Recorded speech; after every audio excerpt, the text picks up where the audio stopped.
带人犯。伽罗真的会来吗？或许他不知道今日杨坚又会问斩吧。我当然希望他不来。他若来了，恐怕性命堪忧啊！唉，杨坚为救伽罗而死，真是情深意重，可惜了。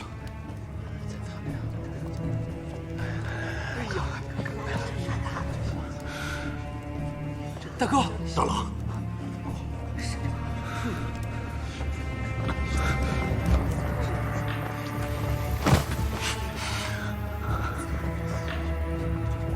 让让！大哥，大哥，怎么办？三哥，你想想办法。我不知道，我不知道。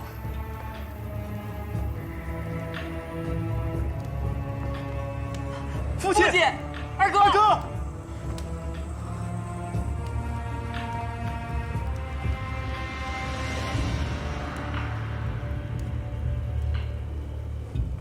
徐大哥，都准备好了，大家一会儿听我命令行事，切勿轻举妄动。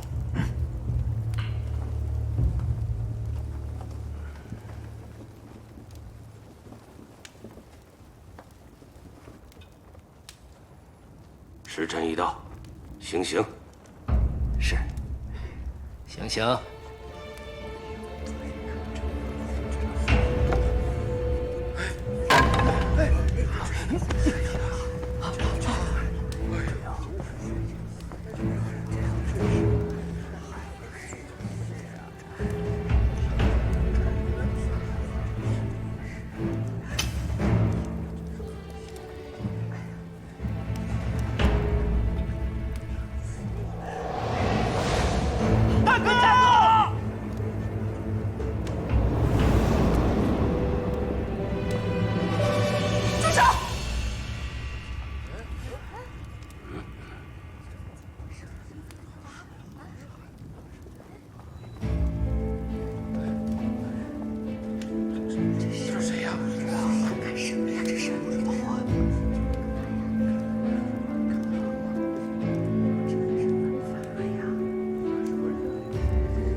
伽罗，你来做什么？走啊！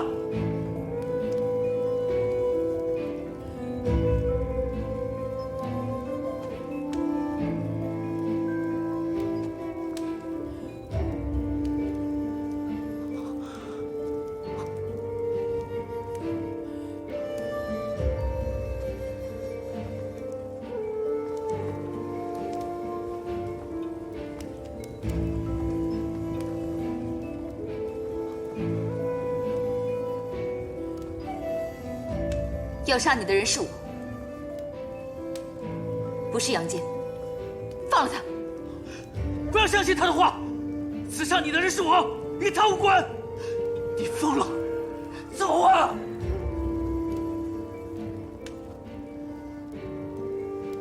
鉴于本案有新的线索，待审理后另行宣判。把人带回去。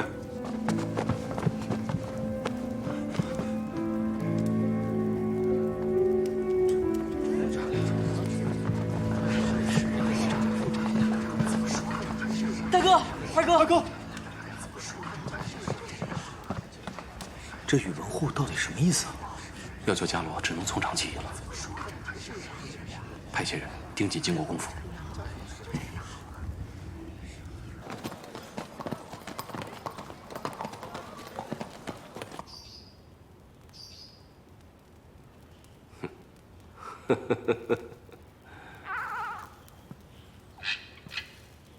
独孤伽罗。 虽然你已自行认罪，但也不能证明杨坚他不是同谋。宇文护，是我要杀你，与旁人无关。他是否有罪，你说了不算，我说了也不算，唯有杨将军说了才算。你到底想怎么样？杨将军治军严谨，训练的兵士也个个骁勇善战，手下2支精兵，着实令人羡慕。虽说君子不夺人所爱，但为了成大事，也不能时时君子。就看杨将军能否割爱了。1支精兵，换你儿子1命，如何？父亲，万万不可！这2支精兵是您呕心沥血、经年累月训练出来的，陪着您一起南征北战多年，堪称您的左膀右臂。没了他们，您日后还如何上战场？大郎，左膀右臂断了，至少命还在。可是，若你死了，我这条老命也没了大半。好，我答应你，精兵可以交给你，不过我也有个条件。什么条件？放了伽罗。哼，不可能！独孤伽罗刺杀我证据确凿，再说我怎能让一个独孤家的余孽活在世上？杨叔父，您不用求他。伽罗既然赶来，便已经做好了赴死的准备。只是连累杨家上下，伽罗深感愧疚。伽罗，大郎为了你，性命都可以不顾。我是他的父亲，心里怎会不明白？你放心，我定会保你1命。宇文护，你既然想要我手下精兵，我可以全部交给你。2支精兵换2个孩子的性命，如何？你失去了这2支精兵，就如同一只断了翅膀的老鹰，而你这个柱国大将军，也是徒有其表了。这个我心里自然比大冢宰更清楚。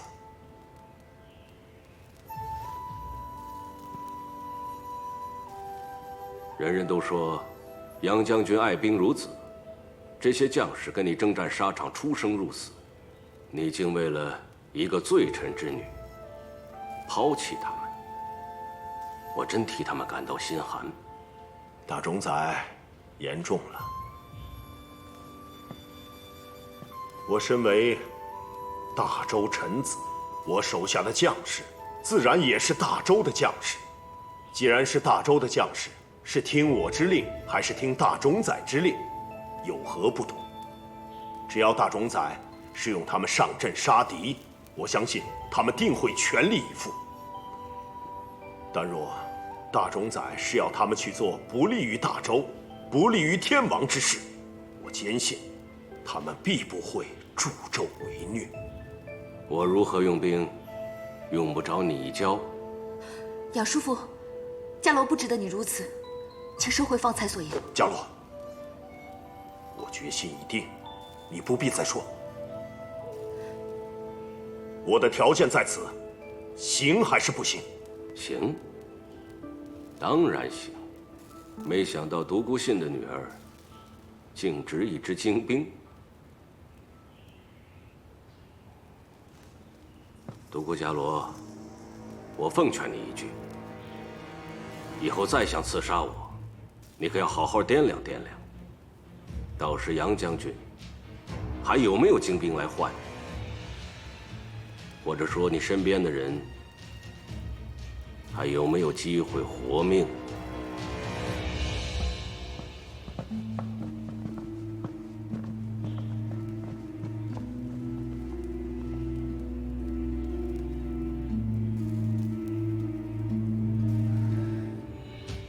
没事吧？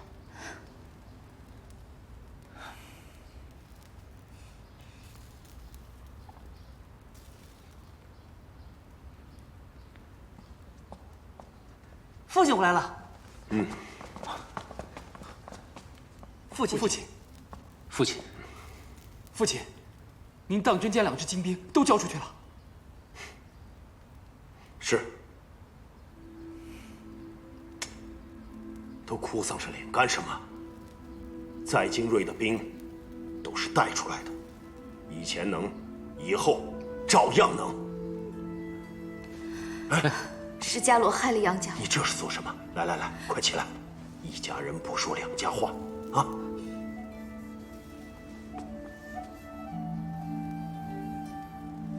父亲，您说一家人是什么意思啊？聘礼都下了，人家伽罗早就是我们杨家半个媳妇了，择日将婚礼一办，她就是你们的大嫂了。他差点害死了大哥，还害您丢了兵权，难道您还要让大哥娶她吗？你不要胡说！我哪有胡说呀？你和二哥都是伤痕累累的，你再看看他。住口！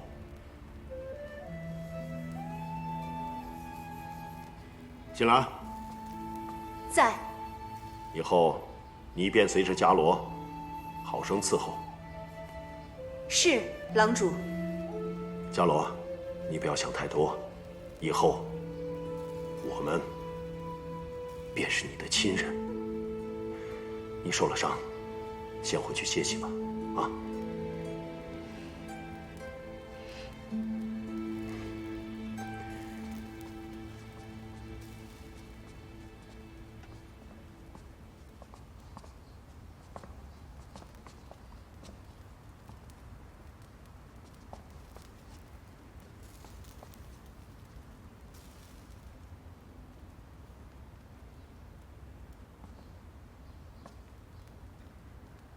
你们两个的想法，也与阿爽一样吗？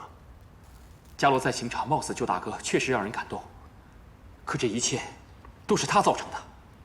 若他继续留在这里，不知宇文护以后还会如何对付杨家。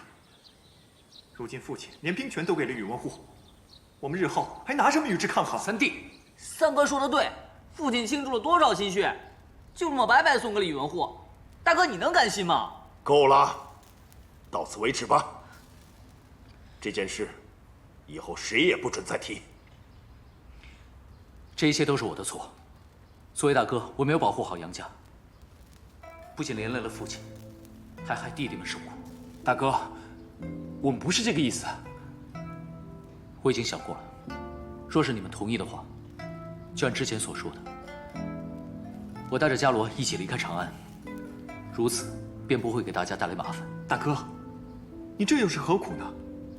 你为独孤伽罗付出了那么多，你已经仁至义尽了。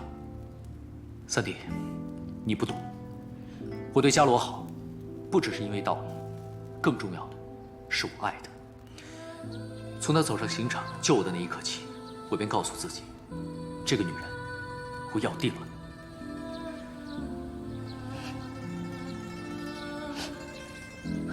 父亲，此生此世，我非伽罗不娶，还望父亲成全。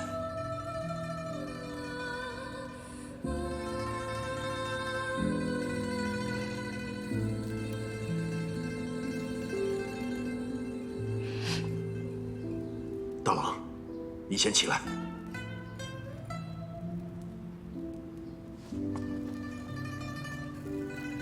你对伽罗用情至深，父亲早已明白。否则，我也不会不惜一切的去救她。魏国公教的好女儿，伽罗确实是个有情有义的好姑娘。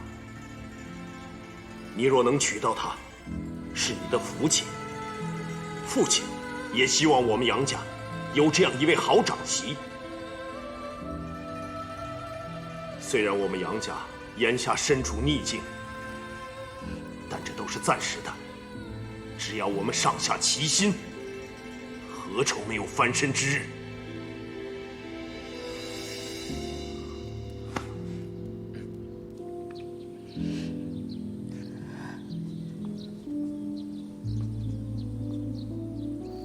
你说什么？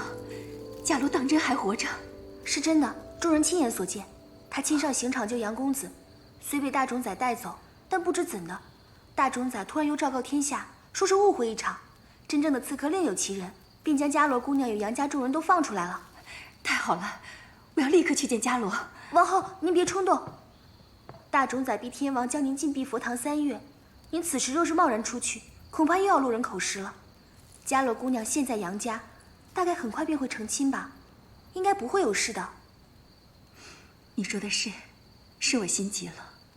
既然嘉罗平安无事，早晚会见到的。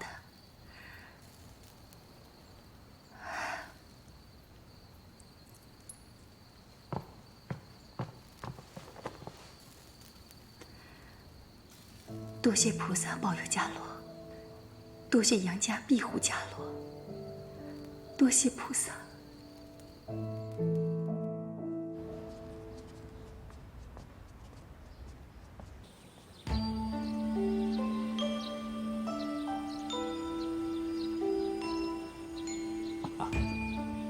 你们几个把这首重新演练一遍。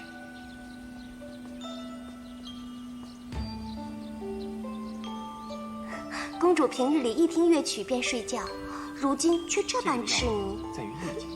原来是醉翁之意不在酒啊！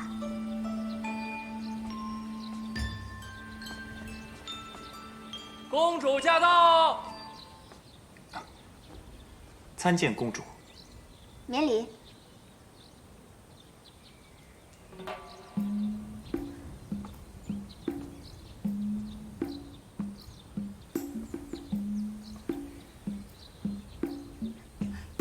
我要学这个。公主若是想学，待下官排练完毕便。我此刻就要学。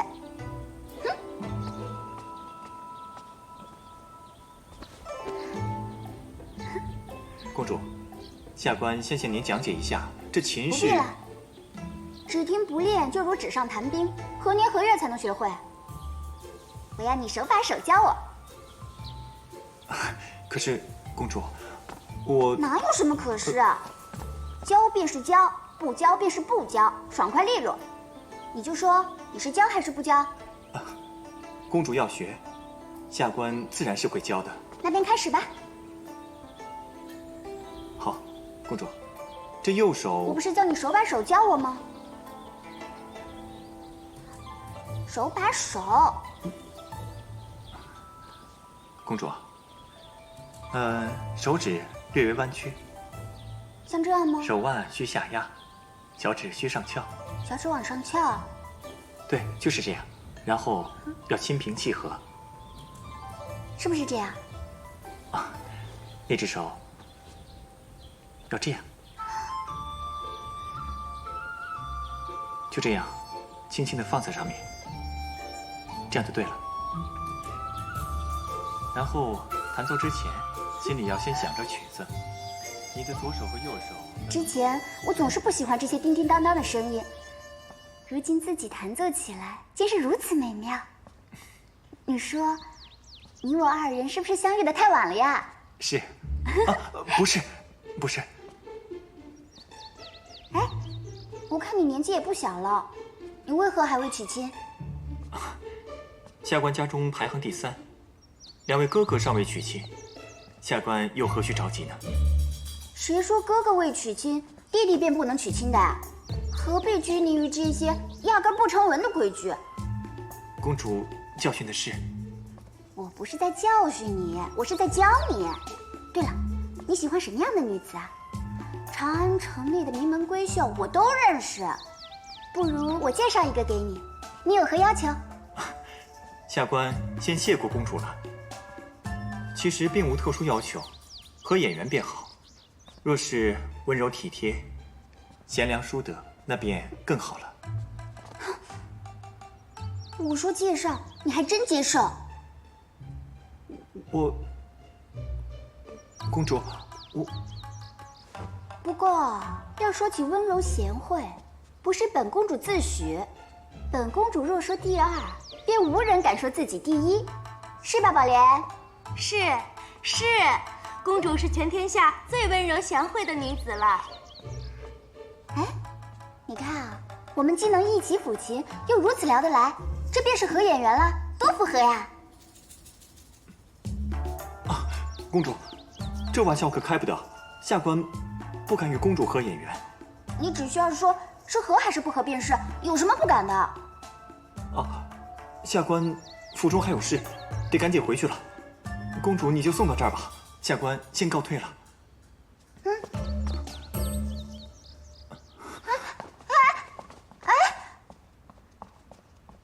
你说他是不是不喜欢我呀？这天下的男人有谁会不喜欢公主的？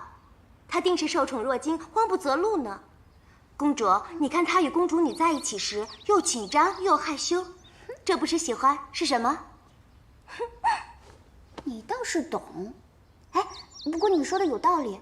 你别看我刚才不紧张，其实我的手心都出汗了呢。哎呀，他这一走，我这心里空落落的。你说这可如何是好？那公主跟他回随国公府，不就不空了吗？你说的对，如此俊美又有才华的男子，必讨女人喜欢。我可不能让他们抢了先机。这是我们儿时聚会的地方，真是时过境迁啊！只要我们还能聚在一起喝酒，那便仍是好时光。高大哥，也不知为何，这2日我常常想起以前的事。那时候我们在太学念书，伽罗是个女孩子，魏国公给她请了夫子。她喜欢与我们比试功课，可我们却喜欢捉弄她。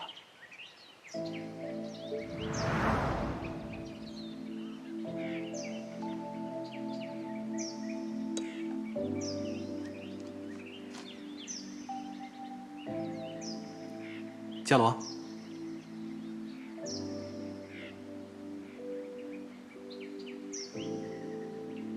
伽罗，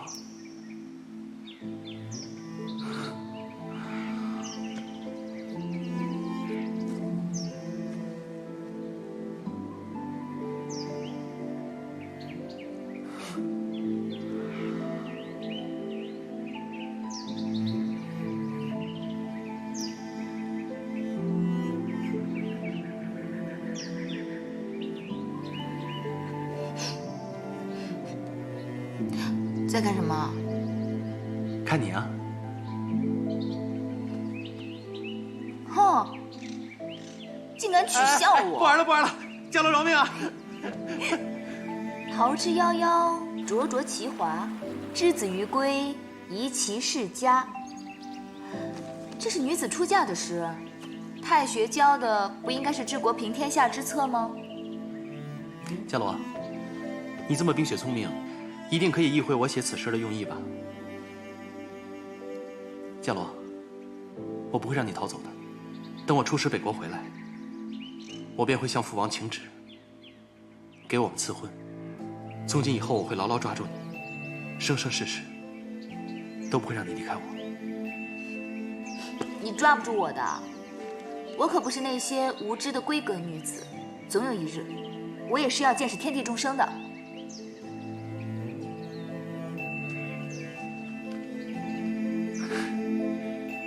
那个时候，年少不知愁，只盼日日见他笑啊！哎，伽罗，既然来了，为何急着要走啊？你们找我来，所为何事？来，坐。伽罗，是我让高大哥瞒着你的。今日在此，我想请高大哥给我做个见证。饮了这碗酒，我便会彻底忘记你我之前的一切。我们重新开始，从今往后，只是至交好友。好。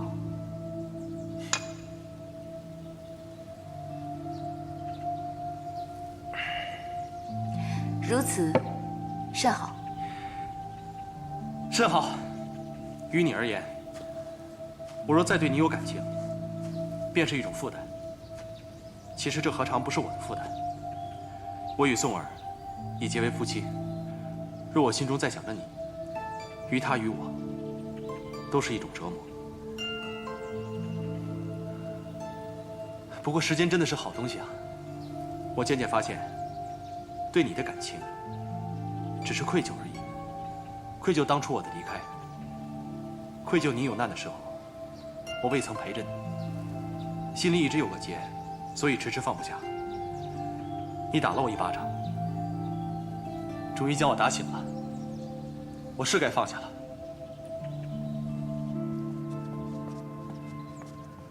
什么？你要嫁给杨赞？你不是在说笑吧？有人拿自己的终身大事开玩笑的吗？天王哥哥，你帮帮我嘛！其实朕啊，早就看出来了。随国公府倒是名门世家，但是你得告诉朕，这杨赞，你究竟喜欢他什么？他温文尔雅，又精通音律，说话也好听。总之，我一见到他，我这心啊就砰砰砰砰的跳。我不管，杨赞他是我第一个喜欢的人，说什么我也要嫁给他。若是天王哥哥不答应，我就老死在宫中。你看你，朕也没说不让你嫁，只是你突然跑进来，开口就让朕赐婚，你得容朕好好想一想啊。哎呀，天王哥哥，你就不必再想了，只要您金口一开，您答应赐婚不就行了吗？反正我非杨赞不嫁，若是天王不答应，我今日就不走了。哎呀，起来起来！哎，只要你喜欢，朕当然不会反对啊。只是不知大冢宰是否会答应。你也知道，因为独孤伽罗一事，大冢宰与随国公如今是势同水火。他是他，我是我。若是我说服了大冢宰，天王会不会赐婚？你若是能说服大冢宰，朕即刻赐婚。一言为定，天王哥哥可不许反悔。朕一言九鼎，何时骗过你啊？太好了，那珠儿先谢过天王哥哥，那珠儿就不打扰了，先行告退。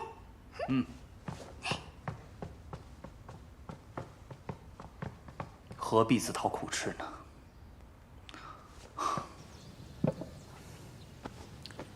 伽罗啊，今后你打算何去何从啊？你和杨坚，你若是有什么需要的话，我们都可以帮忙。伽罗，我们也一直在想方设法追查宇文护的罪证，但还未掌握你所说的那些关键证据。自我之前当街刺杀之后，宇文护的进出防范甚严，晋国公府更是铜墙铁壁，看来只可智取，不可力敌。追查也需暗中进行。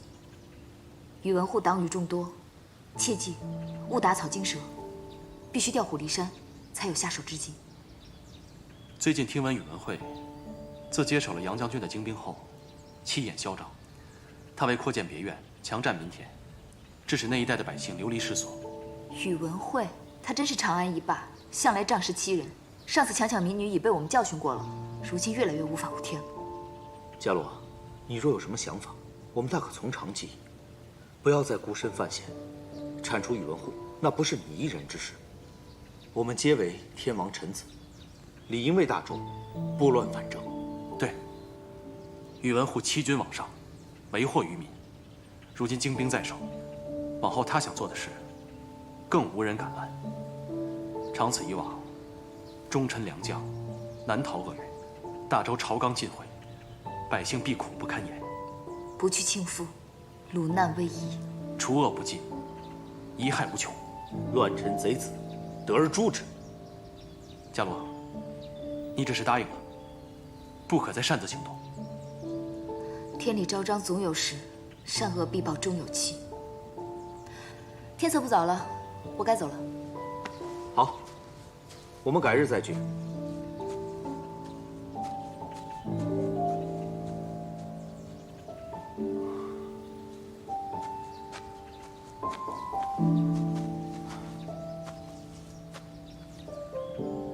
你刚才说的那些放下的话，在骗自己吧？原以为说出口，便真的能放下，可这心却更痛了。哎呀，半夜三更的，啊！堂兄，出了什么天大的事儿了？堂兄，堂堂兄可真聪明，这事儿比天还大。哦，我活到这把年纪了，还未见过什么事儿比天还大。我想要出嫁，请堂兄为我婚事做主。你有意中人了？竟有人能让你喜欢到3更半夜跑到我府上来让我做主的地步，那这人必定不是凡夫俗子。说来听听是谁呀？那堂兄，你先答应要为我做主。好，我答应你。太好了，此人便是随国公府3公子杨赞。什么？杨赞？我没在做梦吧？不行啊！为何？堂兄，你刚才还说要为我做主的。我的意思是，下嫁给那杨家太委屈公主了。公主若是想出阁，我定会给你找个人中之龙，那才配得上我大周公主之尊。哎呀，堂兄，什么下嫁不下嫁的，只要我喜欢就不是下嫁。那我也再说一遍，不行。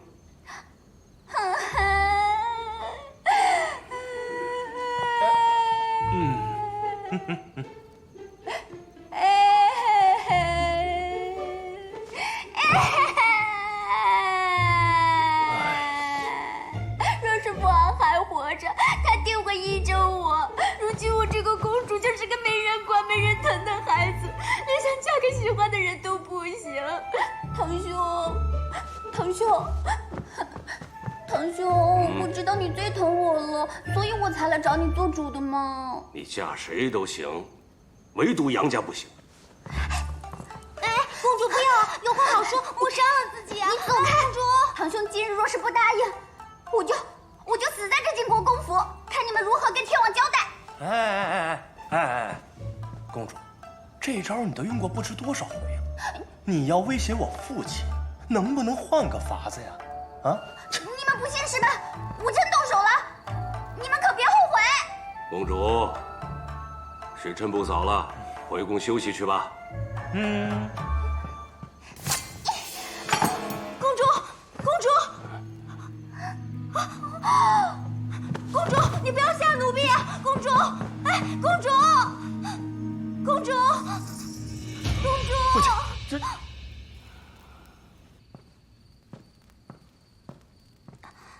大冢仔，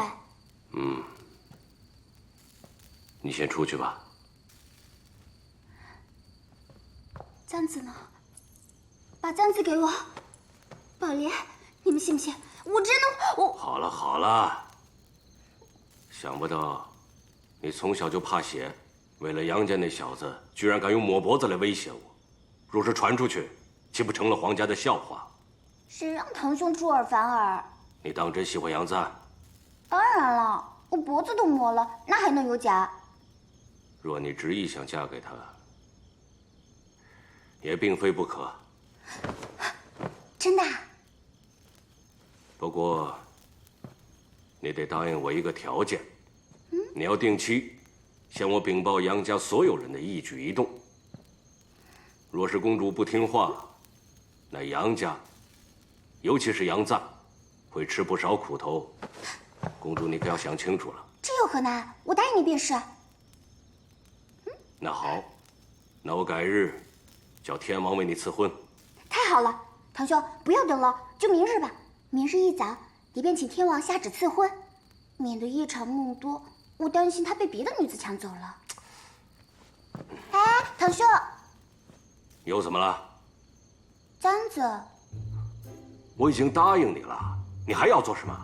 那个簪子是真金的，还是我特别喜欢的样式啊！啊，堂兄，金子。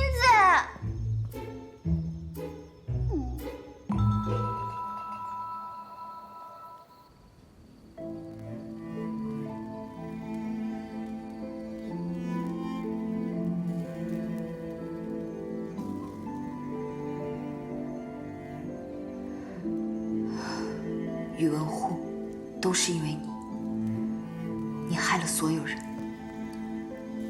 你是大周的毒瘤，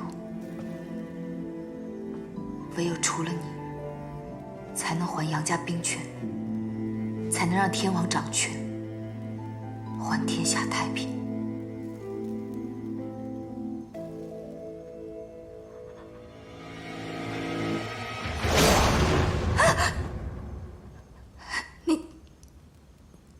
你是何人？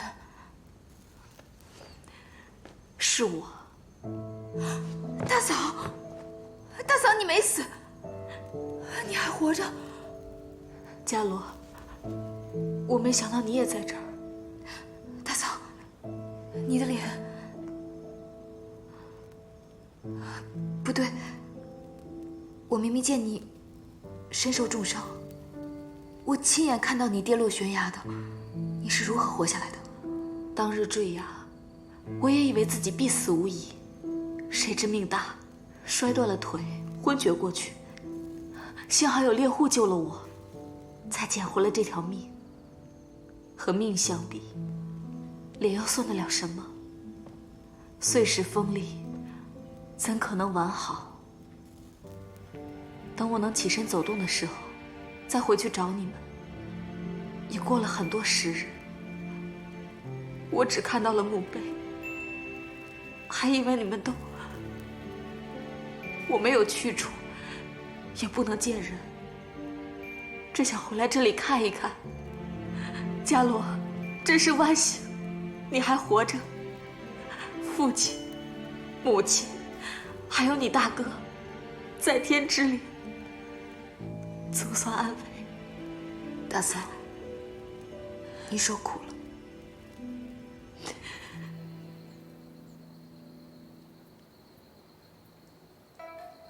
岳丈、岳母、大嫂，请允许我现在心里面这样唤你们。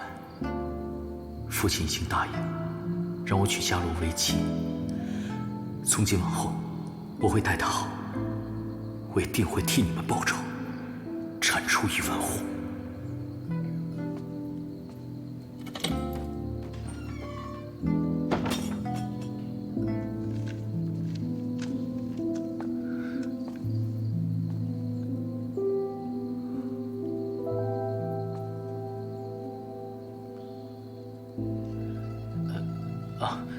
我见你不在家中，就想你也许会回到这里，便过来看看。是，我想家了，所以回来看看。虽然我的家人都已离开，但只要回到这里，就还能感受到他们的存在。伽罗，若是你愿意的话，我想给你一个新的家。你知道家是什么吗？家是这世上最温暖的牵挂。有家可回，有父母在，才是人生在世最大的福气。伽罗，你知不知道，其实在我心里，我早已将你当作是我的家人。我想陪你一起走完这余生。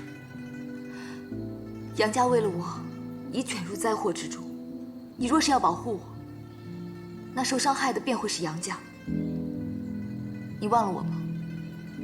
去找一个门当户对之人，安稳地过完你的一生。我问你，若我真的娶了别人，你会安心吗？可是眼前的路太难走了，我想一个人走完。你一个人走，我不放心。既然夜那么黑，你何必独行？既然路那么长，你为何不让我陪着你一起走完它？杨家已为我牺牲了太多太多，我不能再拖累你。苍天不仁，我人生残破，早已没有机会了。杨姐，你听清楚，我祈愿你这一生平平安安，我不要把你也拖进这深不见底的漩涡中，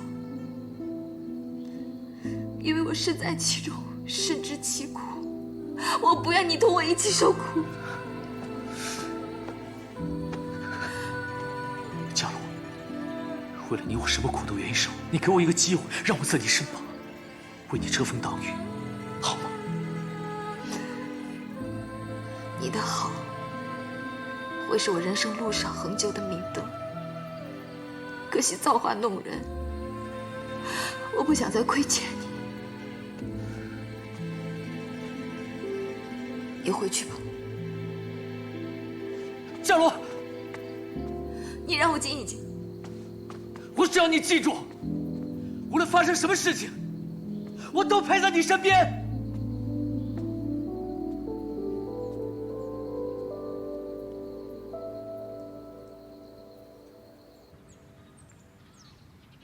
三纲以正，王化世先；二姓之和，人伦世序。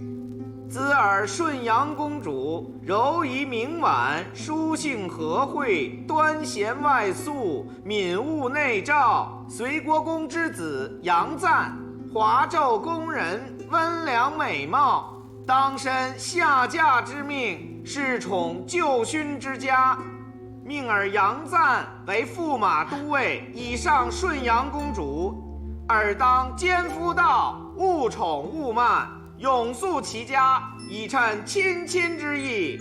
着春官府，事备迎亲之礼，择日完婚。还不快谢恩！谢天王，天王万岁！谢天王，天王万岁！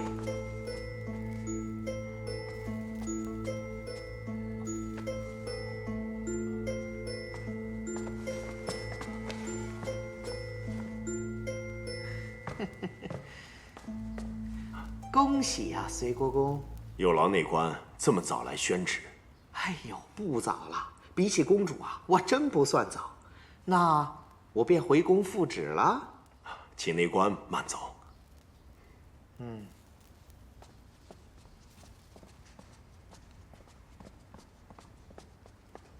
厉害，三哥，真有你的三弟。天王为何突然给三郎赐婚呢？哎呀，父亲，还能是为何？圣旨都说了，三哥温良美貌，才学深厚，定是天王觉得这世上只有三哥与公主最相配，所以便赐婚了。我今日去宫中复职，便听说是公主送你出宫，看来你们早就相识，还情投意合。你倒是很会保密啊。行啊，三弟，你这是不鸣则已，一鸣惊人呐。看来我这个二哥可是落后于你了。哎，公主一到，福星高照，连我们隋国公府的霉运都一扫而光了。大嫂，街上还有一些百姓，真是可怜。我们这荒废着，就让他们进来避一避吧。不过我们的粮食也只有这么多，能救济多少算多少。谢谢。大嫂，你心地善良，谢谢。母亲若是还在，也会如此施粥的。谢谢。都是宇文护一门恶霸，为一己私欲强占民田，害这些百姓无家可归。谢谢姑娘，你们真是好人呐，肯收留我们，给我们粥喝。是啊，谢谢。不必客气，不必客气。那些有权有势的人就会欺负我们，还霸占了我们家的田，这让我们以后如何过活呀？是啊，我大哥要去告官，可那人说他就是官就是法，还说什么那一片本就是无主荒田，是奉了旨赏给王公大臣的。我大哥还被宇文会那几个穷凶极恶的手下给打死了。是啊，他们欺负我们，我们怎么活呀？那宇文护在接手我2支精兵之后，居然将他们打散，发派到各个州郡去。大多数将士不愿意离开长安，于是双方便起了口诀之争。有几个士兵兴许是言语冲动了一些，竟被那暴怒的宇文会活活给打死了。是我将他们送到宇文护手中去的，我对不住他们。方才有2个老部下来找我，说他们已决意刺杀宇文会，为他们的同胞兄弟报仇。我劝他们万万不能鲁莽，即便真要动手，也一定要择机而动。唉，大郎啊，为父身为将军，必须对那数千将士的性命负责。如今形势已容不得我心慈手软。那宇文护若是想要动我，我可以隐忍，但他绝不该伤我将士。与其坐以待毙，不如先发制人。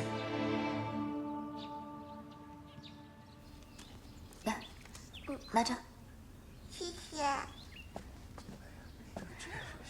谢谢恩人，谢谢。给，快吃吧。给，谢谢，谢谢，谢谢。狗人呐，大人小人。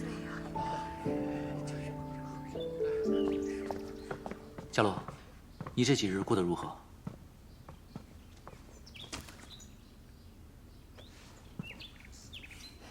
你怎么如此固执？明知是个火坑，也要往里跳。男子汉大丈夫，本就不该畏惧困苦，况且是为了你。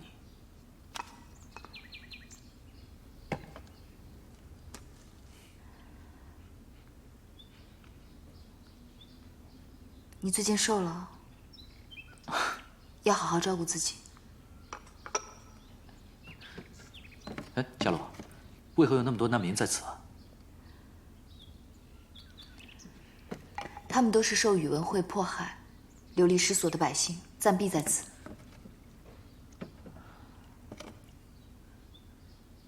佳罗，我有话要与你说。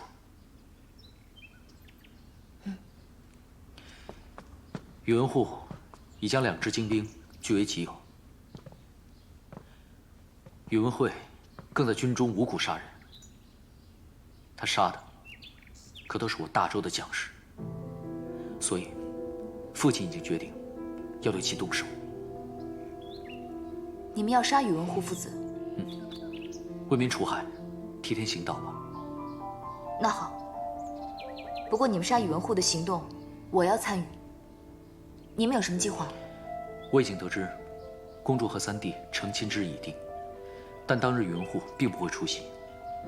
可若是你我也在同一日成亲，并给宇文护送去请柬，以宇文护那般多疑的性格，我想他大有可能会来一探究竟。到时我们在魏国公府大摆宴席，宴请相邻，我上门迎亲，再邀其过府观礼。在前往隋国公府的路上，不行，万万不可！若以婚礼引宇文护入瓮，那实在太冒险了。佳罗，其实我已经想好对策，我绝对不会让我那年迈的父亲与3个弟弟身陷险境。刺杀宇文护的行动，由我一人来做，我定不会将火引至隋国公府。杨坚，我问你。你是想要报仇，还是想与我成亲？暂时成亲。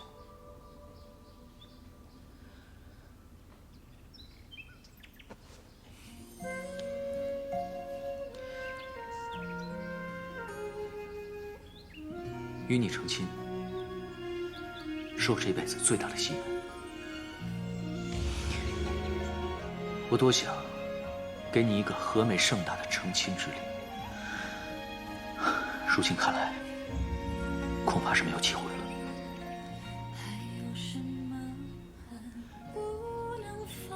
佳罗，你是否愿意嫁给我？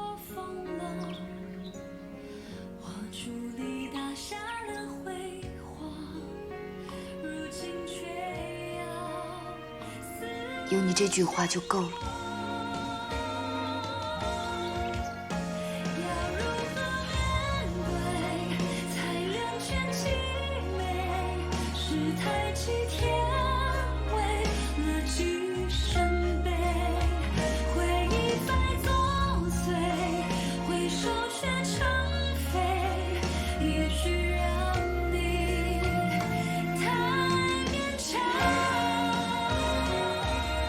佳罗，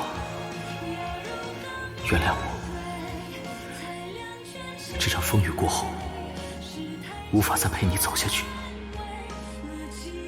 如若以我之名，能换你一世平安，我愿意。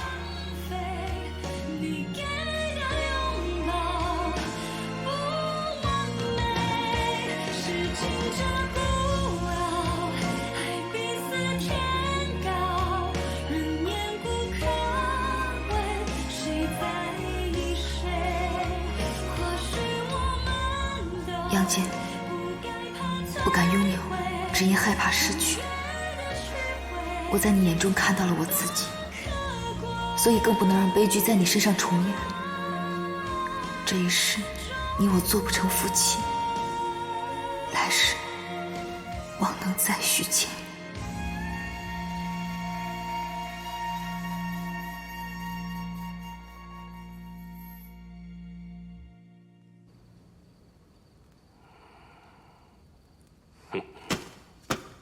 父亲，父亲，父亲，气死我了！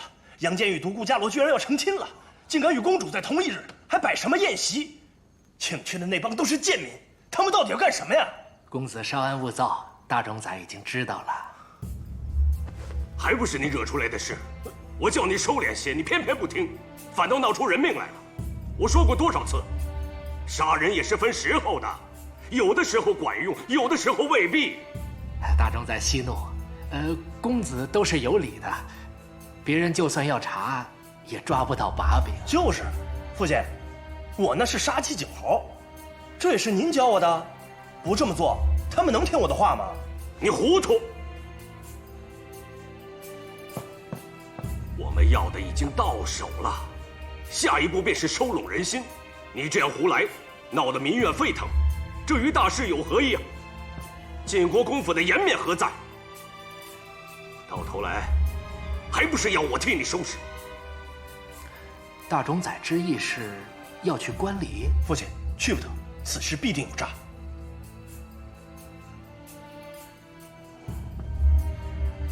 我堂堂大冢宰，连天王都不放在眼里，岂会怕他们？独孤伽罗一介女流，杨中也无一兵一卒，他们能奈我何？在婚宴上刺杀我，除非杨家真想自取灭亡，我倒要看一看，他们穷途末路了，还有什么招数？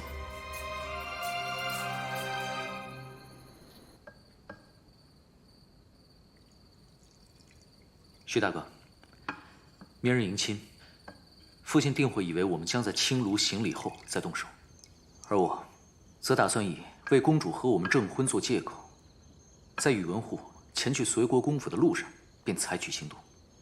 所以，还请徐大哥沿路安排好一切人手，做好准备。你放心，伽罗之前跟我说了，我会安排身手过硬的兄弟，装成百姓跟你去迎亲。路上按你所说，会设好埋伏。徐大哥，大恩不言谢。伽罗，你再这么说，便是不拿我当自己人了。杨坚也说了，我们齐心协力做这件事情，并非为你，而是为我们自己，为大周。你不必有任何的负担。徐大哥，伽罗有幸结识你，实乃三生有幸。客气了。伽罗，时候不早了，你先回去吧，我还有些重要的事情要同徐大哥商议。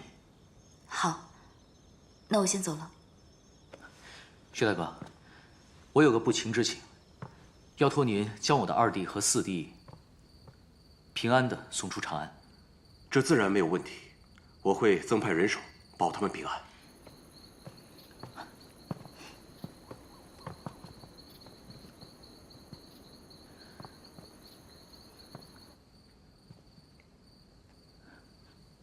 徐大哥，其实我另有一事相托。但说无妨，我必定尽力。此次行动，我最放心不下的，便是伽罗。你的意思是？还请徐大哥，明日务必保护伽罗，定要在迎亲的途中便将伽罗打晕，并将其送出城。之后的事情，一切就交给我。杨戬，你是否想过后果？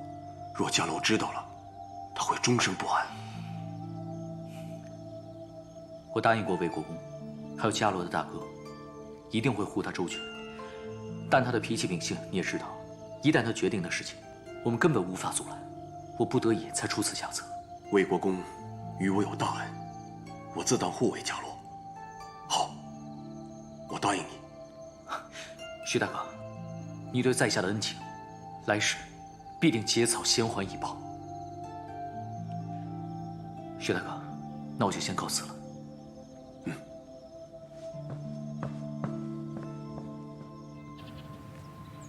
是啊，你看看，恭喜啊！太漂亮了！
下走无才，得至高门。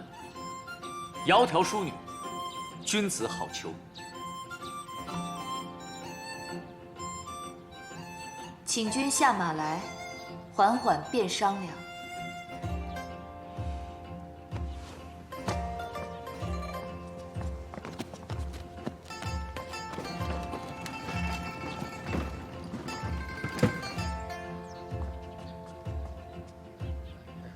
新父子催出来！新父子催出来！门额常时在，女士暂来客。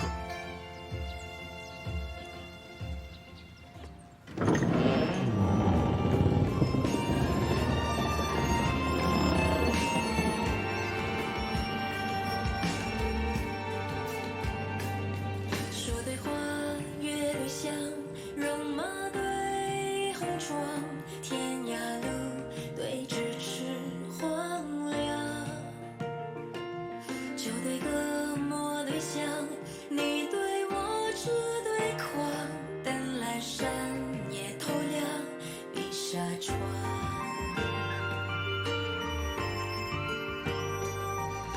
人世间的恩怨，总天心上。这只发簪是我亲手刻的，赠与你，留作纪念。杨坚，多谢你真心待我。杨家上下正直仁爱，应得善果，所有苦痛便由我一人承受。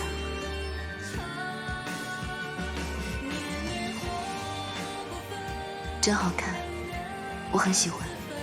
你喜欢就好。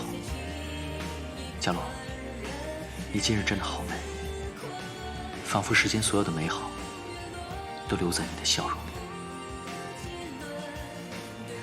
在我心中，你一直都是眉眼温柔，君子如玉。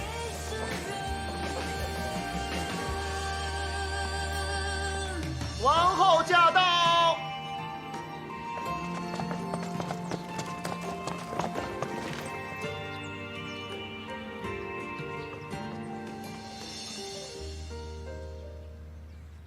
在家做女冠娇莲，今作他妇信前缘。姐姐，你怎么来了？我甚是想念你，早就想来看你。今日你出嫁，我是你姐姐，怎能不来？可是，你不是被禁闭佛堂吗？不要紧，无论如何我都要来。我怎能让我的亲妹妹一个人出嫁呢？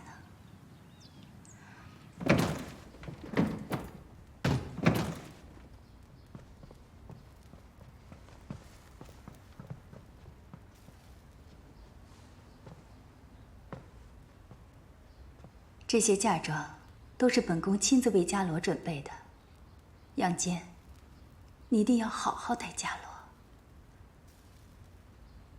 本宫这个妹妹，从此就交给你了。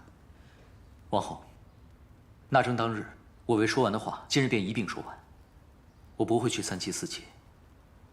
这辈子，我只有伽罗一个妻子。如此，自是最好。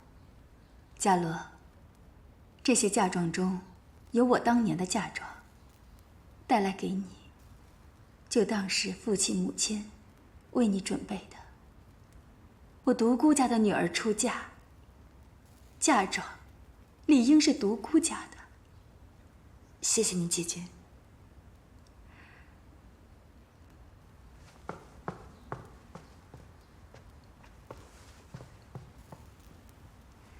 这丝帛是我出嫁之日父亲亲笔所写，是对我的嘱托。今日我将此物转赠于你，就如同父亲陪伴在侧，送你出家。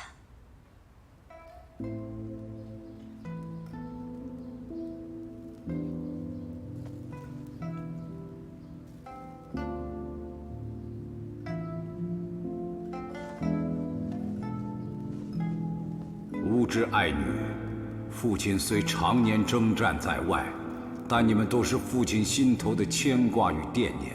只愿你们此生安乐。今日你将出嫁，步入另一个家族，幸福与否需靠你自己，但父亲会是你永远的后盾。望他能懂你，你亦能懂阴晴圆缺。愿女与夫君携手白头。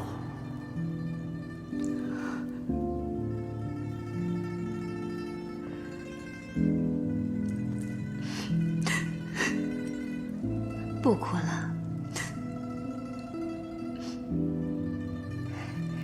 这个是天王赏赐的西域送来的葡萄美酒，祝你们夫妻恩爱，永结同心。谢天王。